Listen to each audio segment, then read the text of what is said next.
Before we begin and explore more of James Baldwin's time in the village, I'm going to do a very, very brief kind of history on the village, why it became kind of this bohemian enclave for many, many, many decades, and also a history of like a Black history of the West Village as well, the many, many communities that lived here and shaped the history of the village. And so the Black New Yorkers have always had a presence in the village dating back to the 1640s. The Dutch allowed African slaves to live in the village at a time when New York was still named New Amsterdam, and they were allowed to grow food for themselves and for the colonists. But obviously, the settlement didn't remain permanent, and then the British captured the colony, and the name changed from New Amsterdam to New York. Um, and but later on, after a period of 20 years later, a vast majority of land that was owned by people of African descent was seized by the British, and these landowners turned these former free Black settlements into retreats, into farms and plantations. But in the 18th to 19th century, there continued to be a very strong presence in the village. This is the very first Black church in New York City, which was at the corner of West 10th Street and Bleecker Street, Mother Zion AME Church. This is a drawing of the African Free School, which was located at 120 West 3rd Street, formerly known as Amity Street. And there was it was one of 7 schools that was dedicated to the education of children of free and enslaved Blacks in the late 18th and early 19th centuries. And in the 19th century, the West Village also had a huge prominent African-American section of Greenwich Village that was then known as Little Africa. And the community there started the first professional Black theater in the country, and it was called the African Grove. The African Grove was originally founded by William Alexander Brown, this gentleman, who was a free Black man, and he was also a prominent actor. And in 1816, at 38 Thomas Street in Greenwich Village, he started the theater. He was born in the West Indies, and he worked as a ship steward. And then while he was there, he was exposed to many different types of theater while he was traveling. So he started the theater company, and he also would have community gatherings in his backyard where there would be barbecues, and he would offer free food and drink, and he would sing for guests. So the theater kind of became this neighborhood hub and a model of inclusion and of diversity, and it had an all-Black ensemble of actors. They would perform Shakespearean plays and musicals and pantomimes and all of these original dramas. In 1821, the theater expanded to 300 seats on Bleecker Street and Mercer Street and became known as the Tea Garden, where Black patrons could enjoy leisure and entertainment. So in many ways, Little Africa was the original Bohemian community of Greenwich Village, which is really, really wonderful research that I got a chance to learn more about. And here is the map at the time of Greenwich Village, where the African Grove is located. And here is a photograph of Ira Aldridge, who was a famous theater star of the African Grove. And then in the end of the 19th century, the Black population slowly started migrating uptown, and there was a lot of immigrants that started coming in from Italy. And so the village architecture also started to change too. It had more of these kind of manors that were starting to be built. Here is a photograph of the Richmond Hill House from the 19th century. And here's a photograph of Bleecker Street and some of the construction that was happening.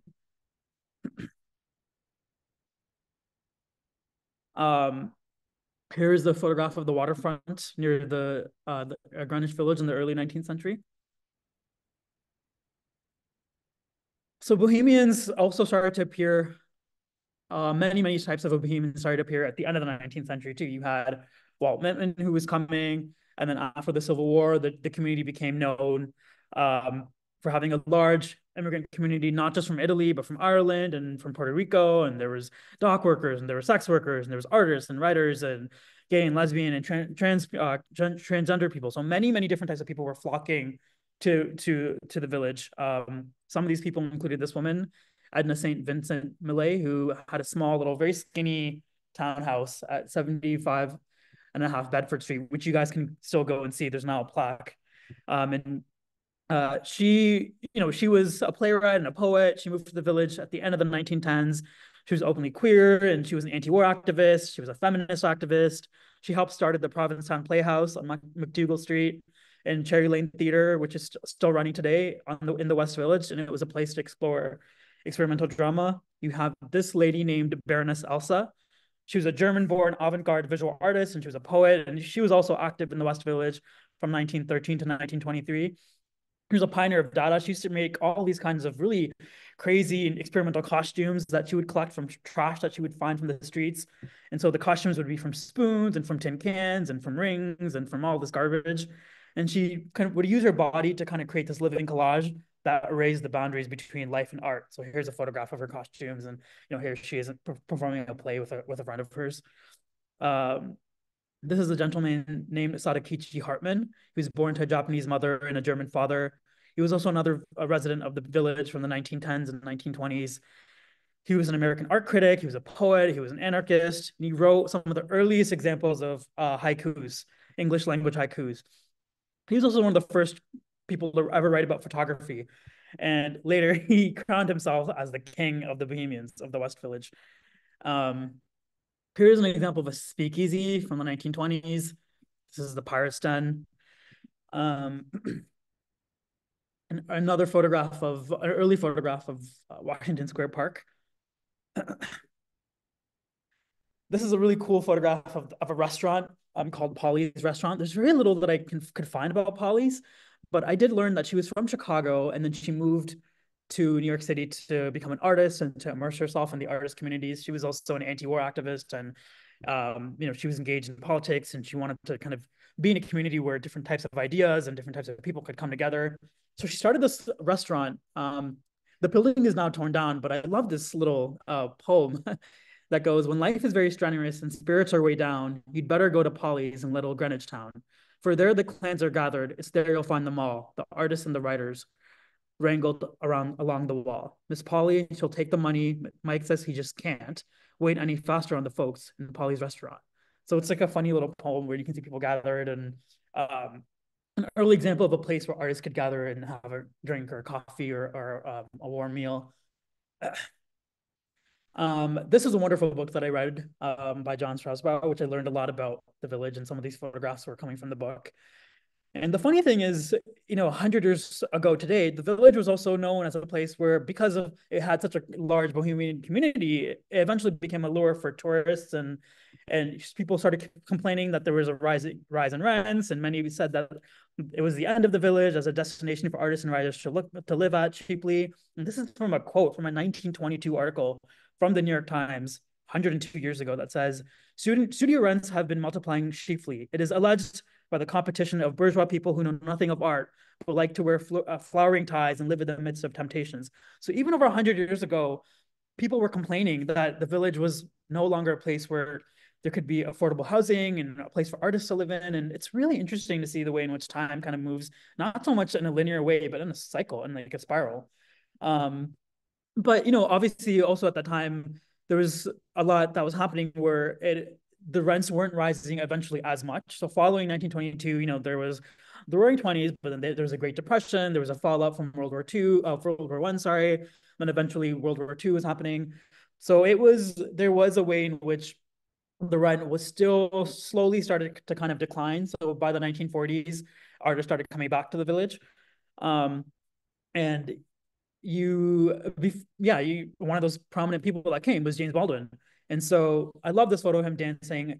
This photo is not of Baldwin from New York in the village, but it is taken in New Orleans. But I love the photo a lot because it kind of represents this free spirit that Baldwin had and when he arrived to the village in the 1940s.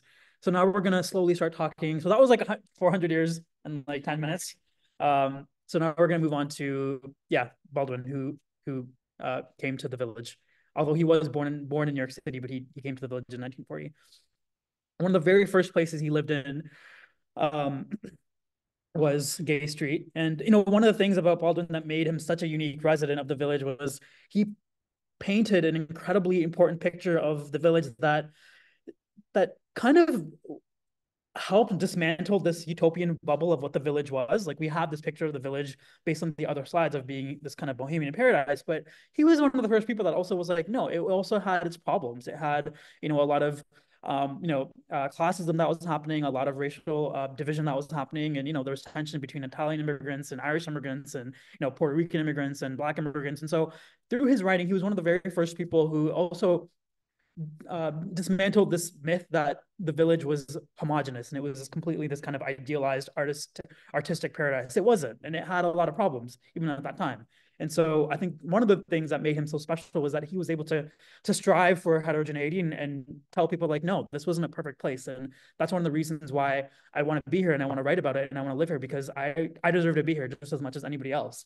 And so you see that in his writings. And later on in 1985, for Playboy magazine, he had a quote where he said, there were very few Black people in the village in those years, and of that handful, I was decidedly the most improbable. And so you see that kind of quote of even the demographic of how the village had changed versus when it was Little Africa. And so you see him kind of painting a picture where it was much more raw, much more grittier, and much more real. And so we're gonna move on to Gay Street, which was one of the first places he lived in. And so here's a little bit about Gay Street. Let me just quickly find my notes on here. I have it here. So Baldwin lived here. We don't know the exact address that he lived in, but he lived in Gray Street, and then eventually he shared the apartment with Lucien Happersberger, who became a lover of his, a longtime lover and a longtime friend of his, and they lived on the street together.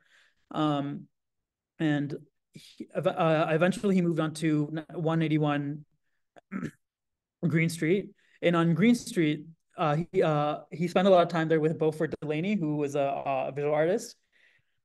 This specific address is now demolished, but it was located on the third floor. And Beaufort Delaney was Black and queer, and he was earning his own living as an artist. And Baldwin referred to him as a spiritual father, and they became lifelong friends. So Baldwin stayed with Beaufort Delaney, who was 15 years older than Baldwin, but he became kind of like a mentor to him, and he introduced him to artists and writers and poets and musicians, and he exposed him to the jazz and the art of the village at that time. And Baldwin noted that Delaney was the first living proof for me that a Black man could be an artist. In a warmer time, a less blasphemous place, he would have been recognized as my master and I as his pupil. He became for me an example of courage and integrity, humility and passion. I remember once walking in the village with Beaufort Delaney. We were stopped at a street corner waiting for the traffic light to change. And Beaufort pointed down and said, look. I looked and all I could see was water. But he insisted, look again.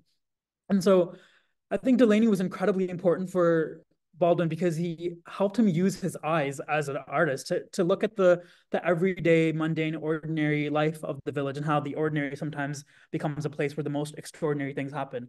And you see the ways in which spending time with Delaney, how this affected his own writing, the way he would talk about, the color of a dress that someone was wearing, or the type of food someone was eating at a restaurant, or what the building looked like, and what the flowers smelled like. And I want to read a quick passage from this book, Giovanni's Room, which Baldwin wrote while he lived in the village. And he said, I remember when I was very young, how in the big living room of my house in San Francisco, my mother's photograph, which stood all by itself on the mantelpiece, seemed to rule the room. It was as though her photograph proved her spirit and how her spirit dominated that air and controlled us all. I remember the shadows gathering in the far corners of that room in which I never felt at home, and my father washed in the gold light which spilled down on him from the tall lamp which stood beside his easy chair. So you see that kind of the description of the lamp and the light and the mantelpiece and the fireplace and the room, and that kind of descriptive language that Baldwin started incorporating in his writing very much was inspired by being mentored by Beaufort Delaney, because that day when Delaney told him, like, look at the puddle, look at the rain, look at the bricks, he started training his eyes to capture the kind of the exquisiteness of ordinary life in the village. Here's a photograph of Baldwin and Delaney walking through the streets of New York. These are some beautiful paintings that James Baldwin that was painted by Beaufort Delaney. This painting is in the Chrysler Museum. This is in the Knoxville Museum in Tennessee. This is the National Portrait Gallery in Washington, D.C. This is the Philadelphia Museum of Art. And this is at the McDowell the James Baldwin Library, actually, which is in McDowell in Peterborough, New Hampshire. And so he also worked in many different mediums to capture Baldwin: pastel, drawing, painting, different types of surfaces, um, different types of mark making and brush strokes. This is much more thick and more layered. This is more smooth and more pastel like. And so you really see the visual um, portraits of Baldwin and just how deep and how special the relationship was and how it started in the village.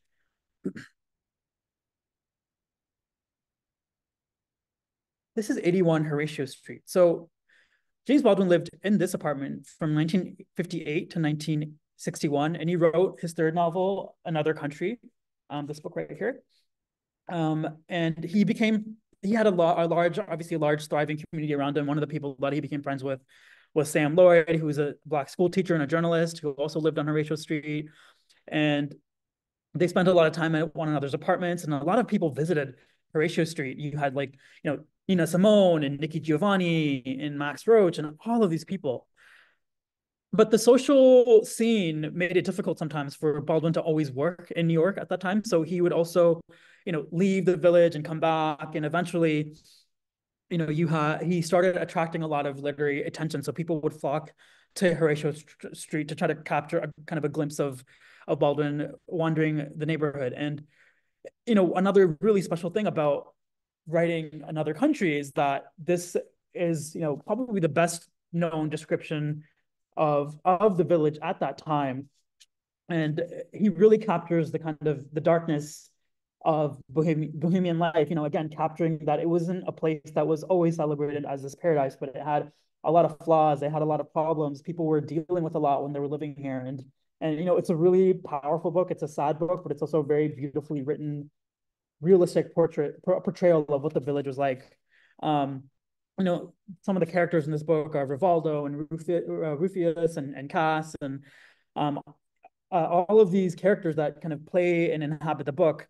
And it explores themes of love and loss and sexuality and loneliness and interracial relationships and friendship, and how all of that played out in the village in the 1950s and 1960s.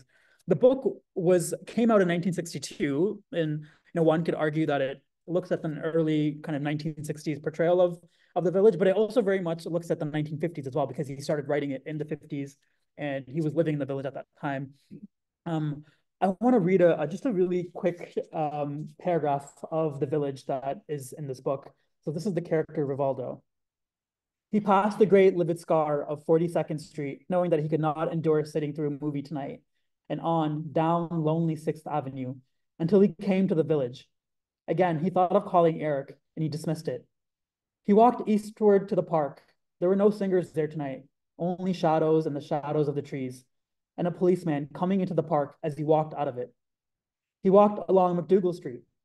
Here were the black and white couples, defiantly white, flamboyantly black, and the Italians watching them, hating, in fact, all of the villagers who gave their street a bad name.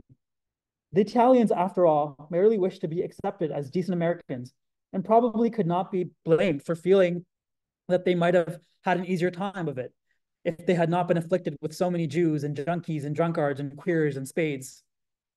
Vivaldo peered into the bars and the coffee houses, half hoping to see a familiar and bearable face.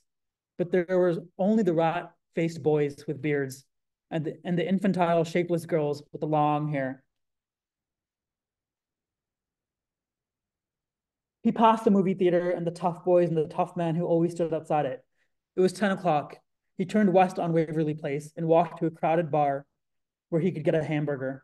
He forced himself to have a hamburger and a beer before he called his apartment again. So in that writing, you really see the rich and vivid and kind of powerful description of the village and what it was like, and how it was kind of fraught with tension, and how all of these kind of communities were just trying to cohabitate and trying to live and trying to be in this place, their shared space. And you had the Bohemian paradise, and you also had a very kind of realistic portrayal of what the village was like. And so this book does a really beautiful and powerful job of looking at the nuances and the complexities of what life in the village was like. And again, how it wasn't this picture perfect place, but it was strife with a lot of issues and problems and a lot of but also a lot of community and a lot of camaraderie. How you had like kind of both good and bad, and kind of both of these all types of tensions kind of coexisting in the same space. This is another important person that I really wanted to highlight, who was Lorraine Hansberry. And she was a playwright who grew up on the south side of Chicago, and she moved to the West Village, the Greenwich Village, in the 1950s. And she became a really, really, really close friend of James Baldwin.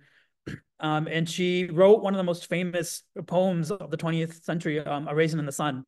And along with Baldwin, she was also involved in civil rights and activism, and she supported African anti-colonial leaders. And, she would call out all of this racism of the beat poets and all of the hipster racism. And she kind of exposed, alongside Baldwin, of kind of a double standard that was happening in the village, how it was a neighborhood that was fraught with a lot of tension. Here she is at a protest in Washington Square Park in 1959. She died, unfortunately, only at the age of 34. She died from pancreatic cancer, and you can now go to her apartment on 112 Waverly Place and see a plaque that she lived there. She inspired Nina Simone's 1969 song "To Be Young, Gifted and Black." Here's a photograph of her in her West Village apartment, working with all of her books. And I love this quote by Baldwin. "It is not at all far-fetched to suspect that what she saw contributed to the strain which killed her. For the effort to which Lorraine was dedicated is more than enough to kill a man." So now we move on to 93 McDougal Street, the San Remo Cafe, a very famous cafe. It was a bar, and it was a speakeasy, and it was a place that was very important during the village heyday. Um, it was a restaurant, and it had very descriptive photographs of these black and white ceilings. And Baldwin was often there drinking late into the night with Beaufort Delaney and many other Beat generation figures like Allen Ginsberg, and Jack Kerouac. And the bar is immortalized as a black mask in Kerouac's 1958 novella The Subterraneans. And it was a mob-owned business. And the cafe remained a fixture throughout the 1960s, and it became also a gay hotspot and favorite haunt of people like Andy Warhol, and when he was involved in the factory.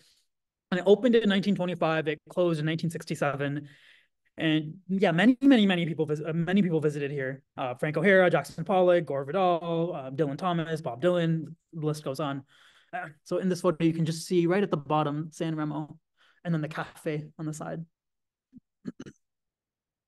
This is 146 McDougal Street. This is the former home of the Calypso restaurant.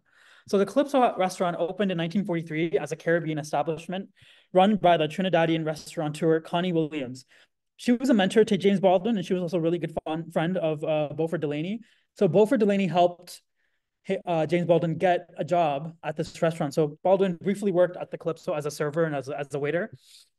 And this is also kind of one of those places that a lot of wonderful magical things happened. You had musical performances, and you had food and banter, and liquor was running late throughout the night, and it was a spiritual home of sorts. And Baldwin worked here for a while as a waiter, and when he wasn't working, he was drinking with Beaufort Delaney and Marlon Brando, the legendary actor from the 20th century, who was a lifelong friend of James Baldwin and longtime political activist. And so it was also one of those places that was a bit different from the other establishments because it was a Trinidadian restaurant. It was baked into the DNA that this was a place where different races were free to mingle and mix freely, which was very unusual at the time. So you had Paul Robeson with Henry Miller, you had Bert Alexander hanging out with Malcolm X, and it was a place where people's external identities of their race and gender and class and sexuality, all that stuff would kind of disappear when you walked into the Calypso restaurant. And so in that sense, it became the true essence of the word Bohemia, where everybody was truly free to just be themselves. And at that time, it gave Baldwin the courage to also explore his own sexuality. And, he was having, obviously with Lucien, who I showed in the earlier photograph when he was living on Gay Street, he was, experimenting with his own sexuality and having relationships with men and women, and really allowing himself to just unapologetically be himself. And the Calypso, under the mentorship of Delaney and of Connie, really gave him the freedom to do that. So it was a very special place. And we're now going to move on to the Whitehorse Tavern, which is another famous bar that was in the village, and it's still active today on 567 Hudson Street. So, it was opened in 1880, and if we go inside the tavern today, it still very much looks unchanged as it was, and it very much is like a time capsule. You had many, many, many people that were spending time here. Obviously, Baldwin spent a lot of time here. James Morrison spent a lot of time here. The Doors, Joan Baez, obviously he was good friends with Bob Dylan. Many, many, many people, and it was, it was a place where, um, the black, because the black residents were very few at the time in the village. Baldwin, alongside a few others, would kind of go back and forth between the tavern and then obviously the Calypso. But it was also home to a large Italian American population, and um, Baldwin was one of the few black inhabitants of the village and of the Whitehorse Tavern. And but I wanted to highlight it because it's still around today, and it's still a place that's establishment that's still running, and B, that it had a lot of other important people who were kind of a part of Baldwin's social milieu, even if they were kind of on the periphery. One of the people who I wanted to highlight was Jane Jacobs, who we all know was a very important activist, and she helped fight against Robert Moses to make sure that the village wasn't destroyed, and that he wanted to build a highway here, and she helped preserve low income housing, and wanted to make sure that there was housing available for all, and she fought and she won that fight. And so I think it's really important to highlight that the Whitehorse Tavern, in the role of how it was kind of this true, like a true in the sense, was an activist place in which it fought back against laws and against preserving the village for what it is today, just based on the geographical landscape. I'm not sure if Jane Jacobs or Baldwin ever crossed paths. I want to say that they did, because they were in the village at the same time. They must have been kind of going back and forth between these different places. And this photograph is in the same time place as the photographs of Baldwin in the village. But I unfortunately haven't been able to find in my research if they ever crossed paths, but I feel like they must have. And because they're also both activists, that they must have in some shape or form been in the same environment. So it's really interesting to think about the Whitehorse Tavern and a place where it's also still active today. The Limelight Cafe. This is another place, another famous place, 91 7th Avenue South. A very famous cafe and a photography gallery that was owned and operated by this woman named Helen G. It was frequented by many, many famous photographers and writers and artists. This is a photograph of the Limelight Cafe from the outside. So Baldwin would go here often for photography exhibitions, and I'm sure he spent a lot of time here with Beaufort Delaney too. While Beaufort primarily worked in the medium of painting, it's I'm not sure if he ever spent time in photography, but it's they both would go here because it was kind of the first gallery that was located in the village. Here's a photograph of Helen G, who operated the Limelight Cafe. Here you have El Fado Restaurant, which closed down in 2012, but it was established in 1927, 823 Greenwich Street.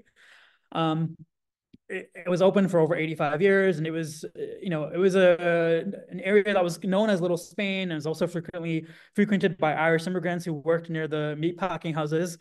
Obviously, that's now kind of known as a meatpacking district, very different now. But it was a hangout. It was another hangout for Black American artists and writers, and James Baldwin spent a lot of time here. And the restaurant was recreated for the film rendition of If Beale Street Could Talk. So If Beale Street Could Talk was another novel that Baldwin wrote in 1974. It's a beautiful, beautiful novel. It's a love story. And the novel was turned into a film in 2018. So 44 years after it came out as a book. And so they recreated the El Fado restaurant in the film. And so on the left you have an image of the film still, and it was directed by Barry Jenkins. It was not his second feature film, but it came out after his film Moonlight. And so it's a beautiful film. One of the actresses won an Oscar for her role playing the mother of one of the characters in If Beale Street Could Talk, Regina King, I believe. Yeah, but beautiful novel, very similar in its structure to Giovanni's Room, a shorter novel, but kind of you read it and you're left with like what just happened, like very intense. And also set in New York City as well. So I love that Alfaro restaurant was recreated in the film. Uh, 66 West 12th Street, the new school. There's not a lot of concrete evidence if Baldwin ever took a course there or studied there. But you know, he did attend a writing workshop.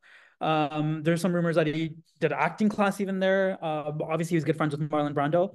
And then he gave a lecture at the new school um, titled "The American Race Crisis."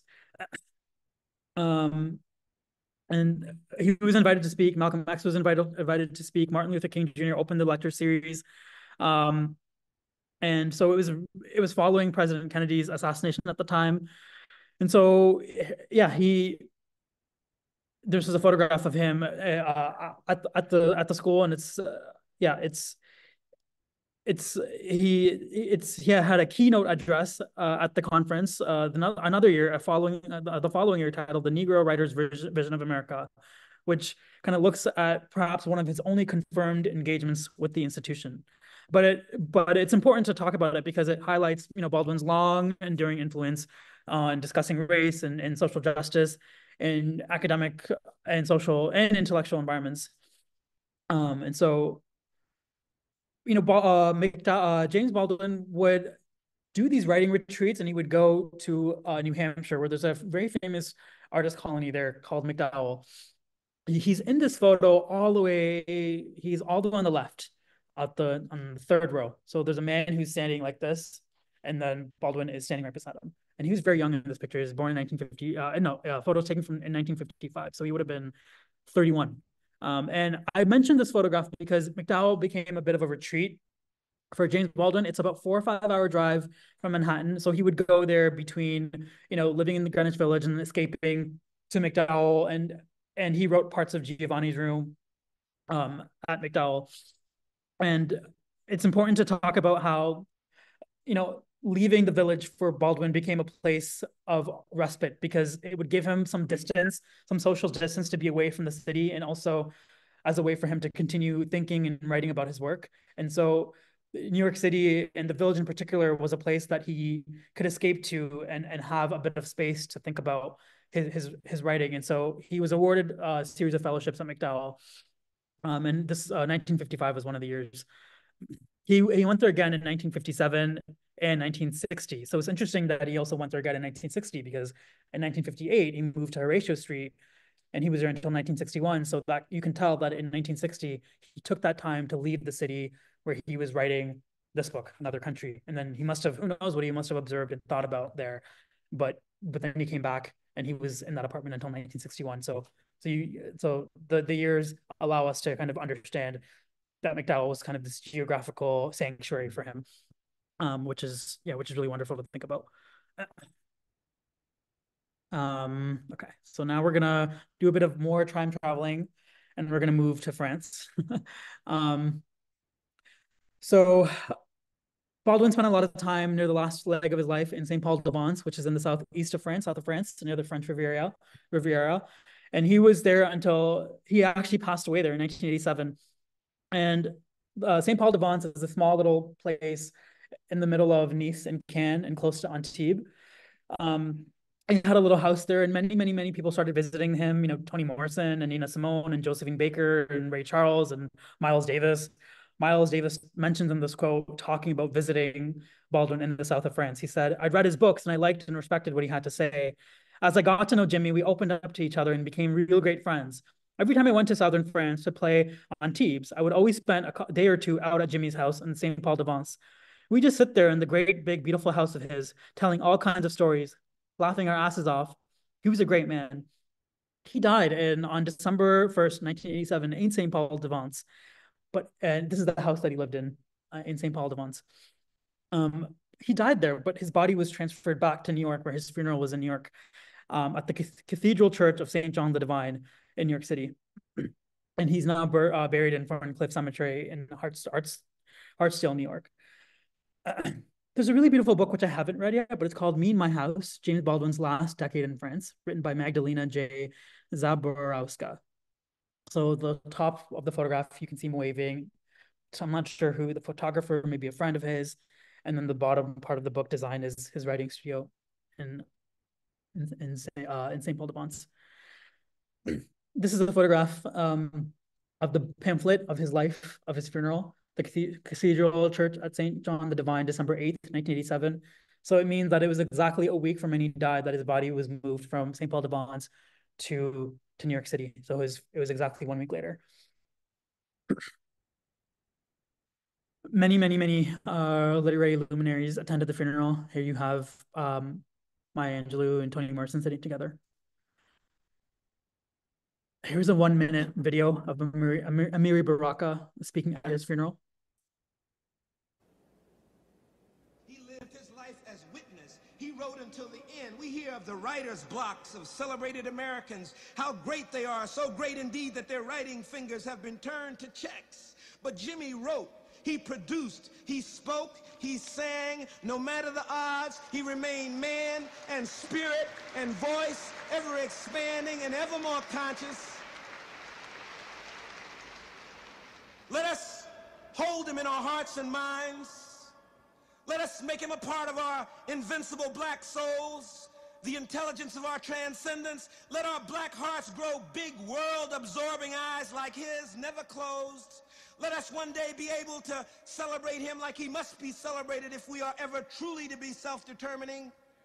For Jimmy was God's black revolutionary mouth, if there is a God, and revolution his righteous natural expression.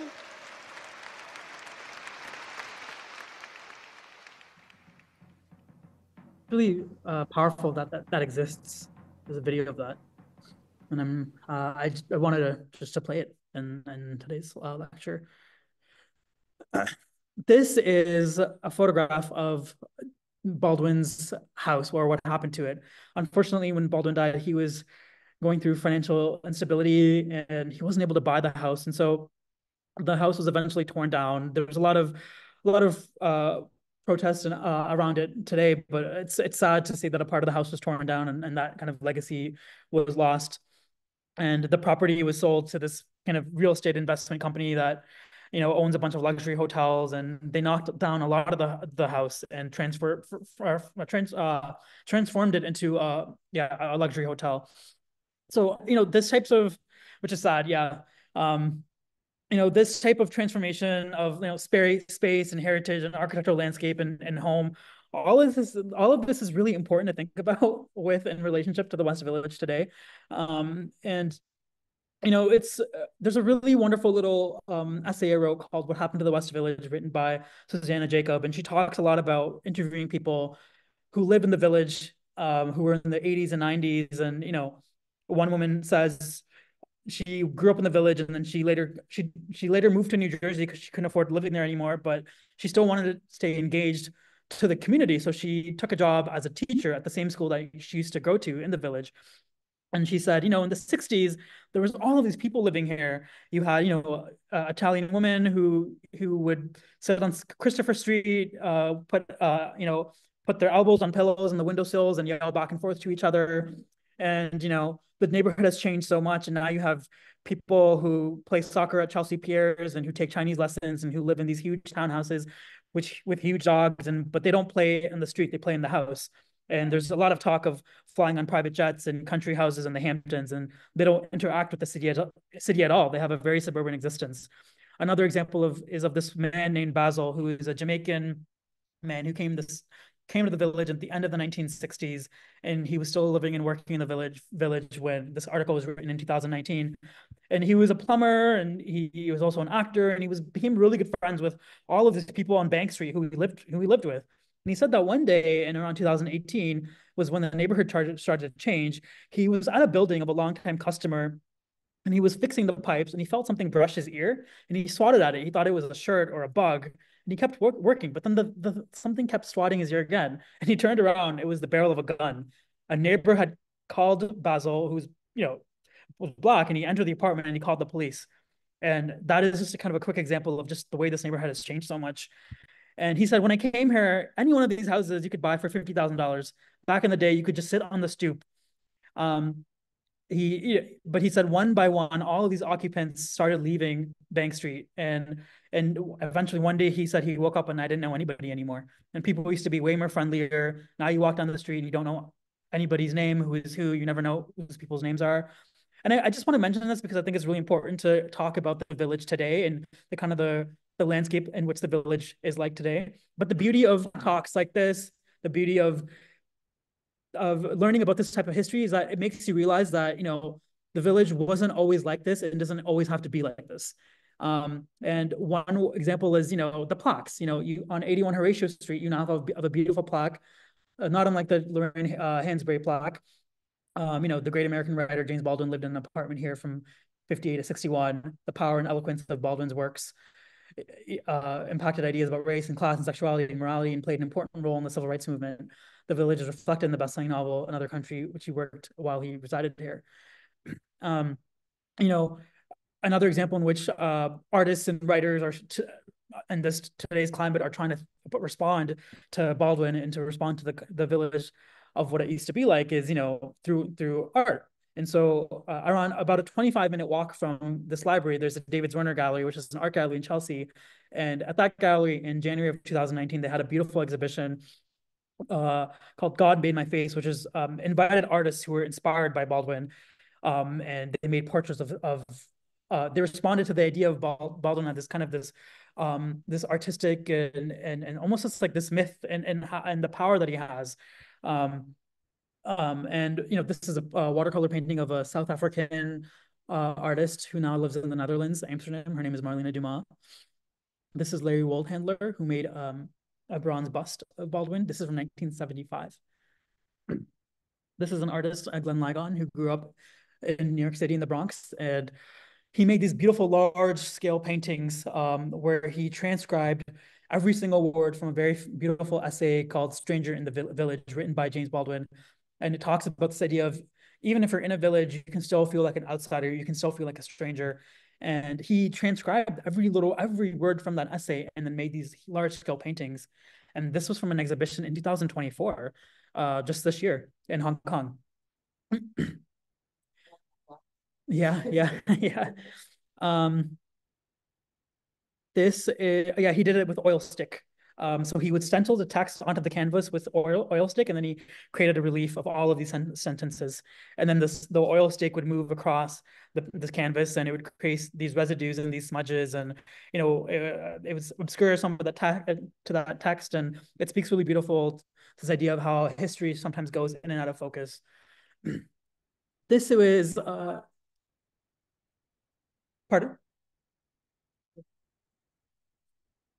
Yeah, it's hard to see. It's black on black, so it's so yeah. Even the high resolution photographs, you can barely see. You have to like go up to the painting to see the words because of all of the black the paste that he was using. So it's the idea of also kind of disappearing the surface of his essay of his writing.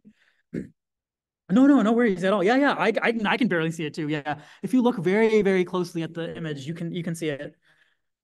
This is now going back to Peterborough, where Baldwin spent a lot of time as a writer.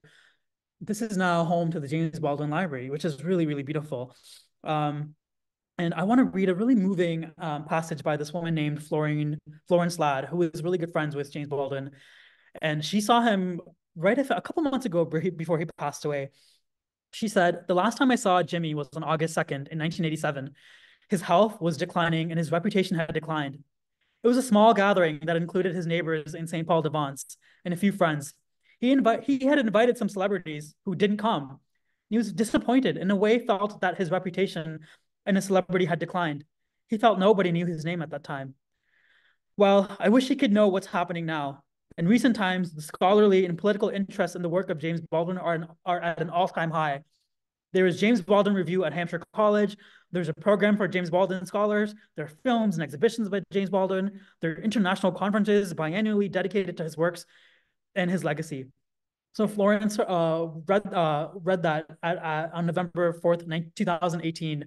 at the inaugural opening of the James Baldwin Library. And I thought that's really beautiful to think about, the spirit that Baldwin passed away in, and now, what his life has kind of come to be like today. And the last slide, I'll just end with this photograph of Baldwin walking the streets of the village in 1963. And I love it because I wanted to kind of encompass this presentation where it says history is not the past, it's the present. We carry our history with us. We are our history. If we pretend otherwise, we are literally criminals. So thank you.